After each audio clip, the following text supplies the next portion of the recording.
Assalamualaikum, selamat pagi. Saya Santi dari Kertabumi. Selamat datang di workshop online Grow Your Own Food di kelas kompos perkotaan. Kenapa sih kita perlu mengkompos? Sebenarnya bumi sendiri memiliki mekanisme yang luar biasa dalam mengkompos dan sudah berlangsung jutaan tahunnya. Contoh yang paling sederhana adalah sistem pengkomposan yang terjadi di hutan. Kotoran binatang dan hewan yang mati akan terkubur dan tertutup oleh dedaunan. Lalu ada hujan, serangga, maka terjadi pembusukan dan berlangsung pengkomposan tersebut. Dan alam terus-menerus melakukan mekanisme tersebut. Apa yang hidup dari tanah akan kembali menjadi tanah. Jadi kita akan meniru proses tersebut untuk kita aplikasikan di rumah masing-masing. Dan ngomongin tentang kompos zaman sekarang, data dari Kementerian Lingkungan Hidup, sekitar 60% sampah yang dihasilkan merupakan sampah organik atau sampah sisa rumah tangga. Jadi kalau kita ngomongin tentang daur ulang sampah dan hidup minim sampah, kita fokus tentang pengelolaan sampah organik. Banyak banget sistem pengkomposan yang bisa kalian lihat dari berbagai literatur, mulai dari keranjang Takakura, mulai dari kompos liquid. Tapi kali ini kita akan bahas mengenai sistem kompos yang paling sederhana. Media yang kita gunakan untuk mengkompos adalah semua media yang bisa kalian dapatkan dari rumah. Kalian bisa gunakan ember bekas atau kalian bisa gunakan pot bekas. Dan kalian tinggal lubangin samping-sampingnya seperti ini, dilubangin agar sirkulasi udara saat mengkompos itu bagus. Yang kedua adalah kalian bolongin bagian bawahnya lubang ini agar sirkulasi air bisa turun ke bawah. Apabila kalian tidak memiliki halaman, kalian bisa gunakan alas seperti ini yang diisi dengan tanah atau sampah brown, sehingga semua rembesan dari kompos tersebut akan turun ke bawah. 4 elemen yang kalian perlukan dalam mengkompos adalah sampah green, sampah brown, air. Nah, untuk air di sini adalah kalian harus pastikan kondisi kompos kalian benar-benar lembab. Apabila terlalu kering, kalian bisa tambah air. Apabila terlalu basah, kalian bisa tambah sampah brownnya. Dan yang keempat adalah udara. Pastikan sirkulasi udara kompos kalian itu berjalan dengan baik. Sebisa mungkin 2 atau 3 hari kalian mengaduk kompos tersebut sehingga sirkulasinya berjalan lancar. Sampah brown adalah sampah yang tidak berbau dan tidak membusuk. Contohnya adalah daun kering ataupun kertas.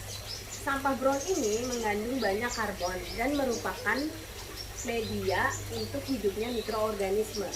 Sedangkan sampah green adalah sampah dari sisa-sisa konsumsi kita yang mengandung banyak nitrogen dan ini merupakan makanan dari mikroorganisme.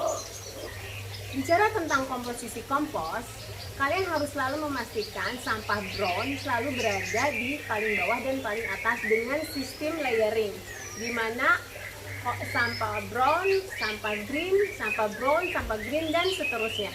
Kalian harus memasukkan sampah brown lebih banyak dibanding sampah green. Dan perbandingan sampahnya adalah 1:2.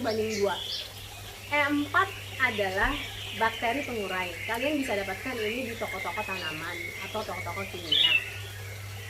Perlu atau tidaknya, sebenarnya sampah organik yang kalian hasilkan itu sudah pasti mengandung 70% air dan bakteri pasti akan hidup di sana. Kalaupun memang kalian butuh cairan pengurai, kalian bisa buat sendiri. Contohnya adalah sisa cucian beras. Sisa cucian beras ini kalian diamkan 1-2 malam sampai terfermentasi. Sekarang kita akan mengkompos untuk hunian tanpa halaman. Pertama-tama adalah alas untuk tempat komposnya. Pertama kita isi dengan sampah brown. Ini kita pakai sampah brownnya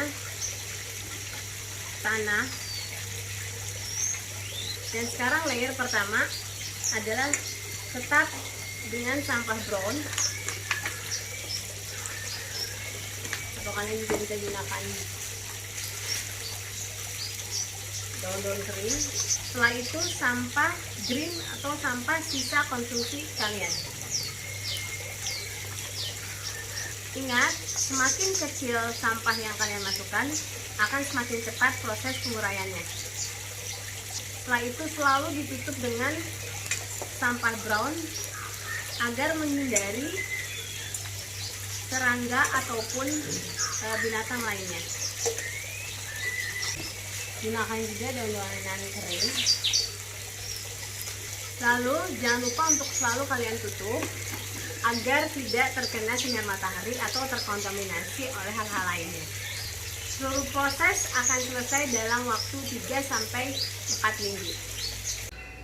Untuk kalian yang memiliki halaman, kalian bisa lihat contoh kompos yang saya buat. Kalian tinggal gali sekitar 10 cm, kemudian kalian langsung masukkan ember tersebut sehingga semua resapan dan air yang terkandung di sampah organik kalian akan turun ke bawah. Bisa kalian lihat bahwa lapisan paling atas adalah selalu sampah brown, tidak berbau, belum ada banyak penguraian. Ini adalah kompos setengah jadi. Kalian bisa lihat dari tumbuhnya kecambah. Ini menandakan bahwa tanah ini sudah bagus, tapi ini belum jadi sempurna. Hanya saja kalian bisa lihat dari warnanya yang sudah kehitaman, yang merupakan ciri dari kompos yang baik. Ciri dari kompos yang sudah jadi adalah warnanya sudah kehitaman seperti tanah. Setelah itu sama sekali tidak berbau dan mempunyai suhu yang normal seperti tanah layaknya. Kalian harus memastikan bahwa selalu memberikan layer teratas dengan sampah brown. Otomatis sampah brown akan menyerap bau sehingga kompos kalian tidak akan bau. Belatung dan serangga pasti akan ada dalam kompos kalian. Mereka adalah pertanda bahwa kompos kalian benar. Pada dasarnya semua sampah kalian bisa masukkan ke dalam kompos kalian. Hanya saja untuk sampah hewani itu membutuhkan waktu yang lebih lama dalam proses penguraiannya, sehingga otomatis proses panennya juga akan lebih lama. Yang pertama adalah sediakan media kompos kalian yang menarik dan bersih sehingga orang rumah tidak merasa jijik dan ikut terlibat dalam pengkomposan tersebut. Tidak akan pernah ada kata gagal dalam mengkompos, hanya berapa lama waktu yang kalian perlukan untuk memanen. Setelah kalian dengar semua penjelasan dari kami, kalian tidak punya alasan lagi untuk tidak mengkompos.